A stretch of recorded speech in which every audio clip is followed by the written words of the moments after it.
Čaute.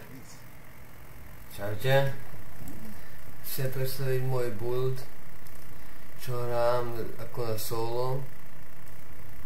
Takže tým pádom najprv by som začal tým, že by som ukázal moje spely, čo používam. To je Firebomba s runou Flashfire, čo je runa, ktorá keď hodím Firebomby, tak sa je, že odrazí do ďalších 6 miliónov. A tým pádom je o mnoho väčšia šanca, že sa vyvolajú fetišovia.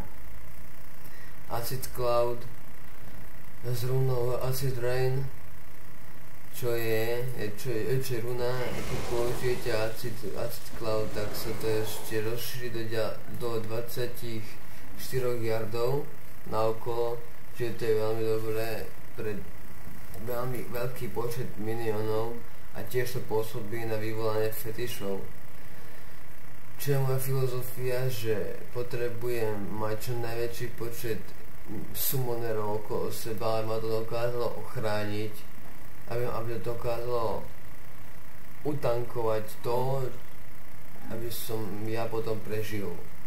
Čiže potrebujem zombie dogov, gargantuana a ešte ďalších fetišov. Spirit Walk, to používam na návodník, to je z runou Jaunt. To je, že to zvýši pôsobenie toho Spirit Walku na 3 sekundy, tým pádom môžem utekať kam ja potrebujem a má cooldown len 15 sekúnd, takže to môžem použiť skoro stále, je to úplne úžasný spell a bez toho hardcore hráč Witch Doctor nemôže byť. Teda aspoň ja som ešte aspoň nevidel žiadneho hardcore hráča, čo by nemal Spirit Walk. Takým teraz pasívne skilly, čo sú Zombie Headler. To je pridať ďalšieho zombie doga, čiže mohol by som mať len 3, ale s touto pasívkou môžem mať dokonca 4. Potom Spirit Vessel, to je pasívka, to je ďalší spell, ktorý nemôže mať skrátka hardcore hráč, musí ho skrátka mať, lebo táto pasívka urobí to, aby ste jednoducho prežili v tých najkritickejších situáciách. Keď už ste na umretie, tak sa vám to zapne a na 90 a na 2 sekundy môžete utekať niekam preč kde sa zachránite. Jednoducho to bez toho nejde.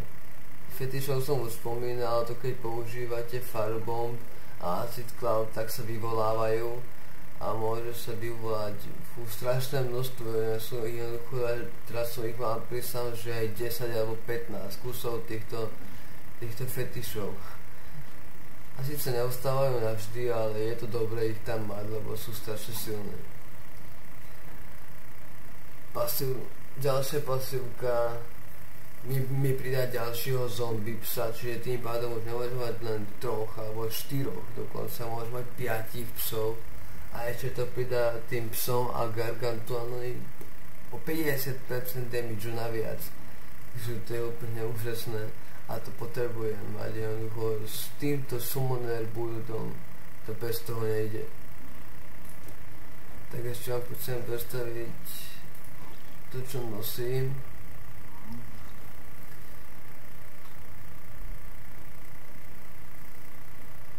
Čiže moja filozofia je, že mať čo najviac hľadať také zbranie, hľadať také itemy, čo mi pridávajú damage a healing.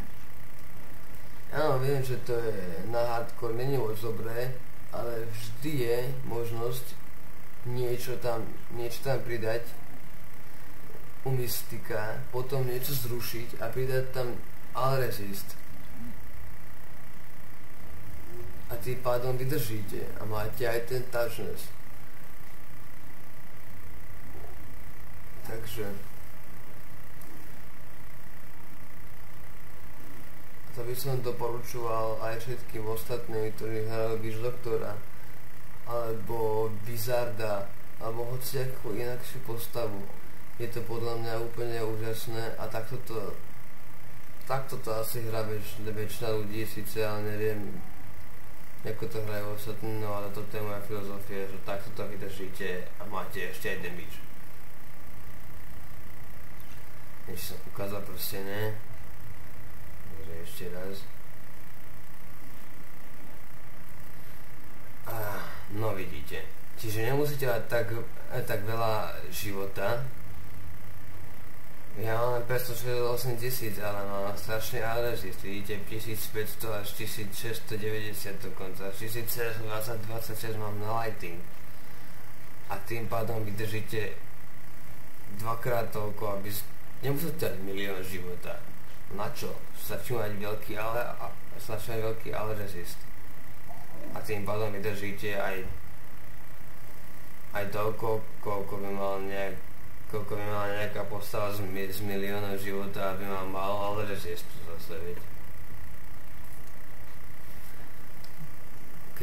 Ešte niekoho by aj mohol zaujímať, čo mám v 5 dne, takže to ukážem.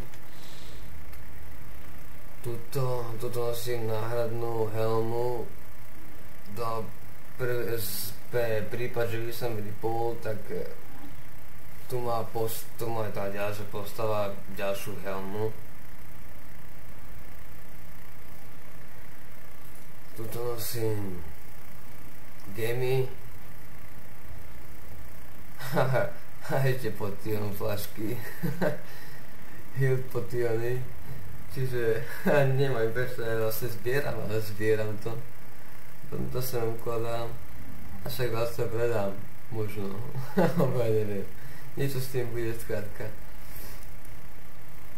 Tuto nosím craft materiál. A ešte kľúče na Infernal Machine. Keď nazbieram do všetkých 4, tak sa pustím do Infernal Machine a ukážem vám aj to, tie videá, ako to dávam na solo s týmto buildom. Podľa to úplne na pohodu pôjde. Budem musieť zmeniť asi firebomby na poison dart rovno splinters. Asi možno.